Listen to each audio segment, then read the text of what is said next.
Do you make your female characters always lifelike, sexy and perfect? Do they always came up pretty with nice proportions and exactly as you wanted them? Then this course is not for you.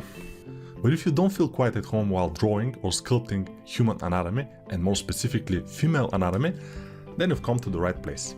In this course we will create a female body and head from scratch. I will explain in detail about the proportions, muscles, bones and forms visible on the surface without the complication of using all the Latin names, although we'll get to know the most important ones.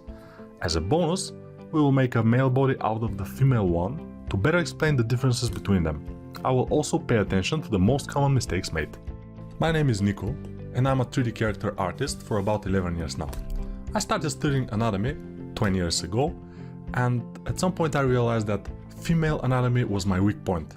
So I decided to find such course, but sadly there were almost none available. And although female and male anatomy are muscle and bone wise are pretty much the same, the forms are kind of different.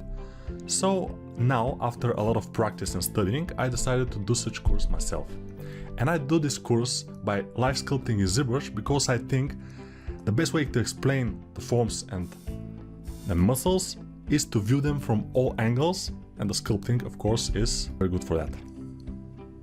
We will start this course by making the overall shape of a female head, and I will explain its forms and proportions. Then we will make the torso shape and I will explain its muscles and forms. Next we will make the legs and we will talk about their forms and muscles too. Feet are pretty much ignored by most artists, but we will learn about them too.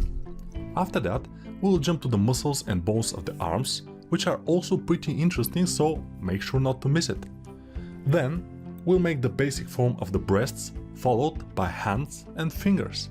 At this point we will start detailing the face, where we will talk about proportions, sculpt and draw all the face features like nose, mouth, eyes, and as a bonus, the eyeballs. We will continue with duplicating the head and make a male head out of it. We will do the same with the torso, arms, legs, feet and hands, so we will have a separate male model for comparison.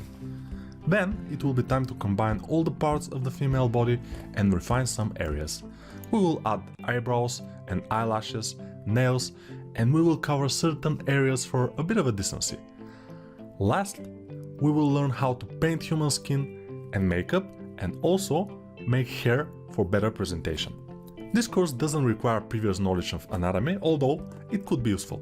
I would also like to thank the Anatomy for Sculptures for letting me use images from their amazing book. I really think it's a must-have for all artists interested in anatomy. Although this course will give you practical knowledge about muscles, forms and bones, I do recommend using this book to refresh your knowledge when necessary. And now let's go ahead and start learning anatomy.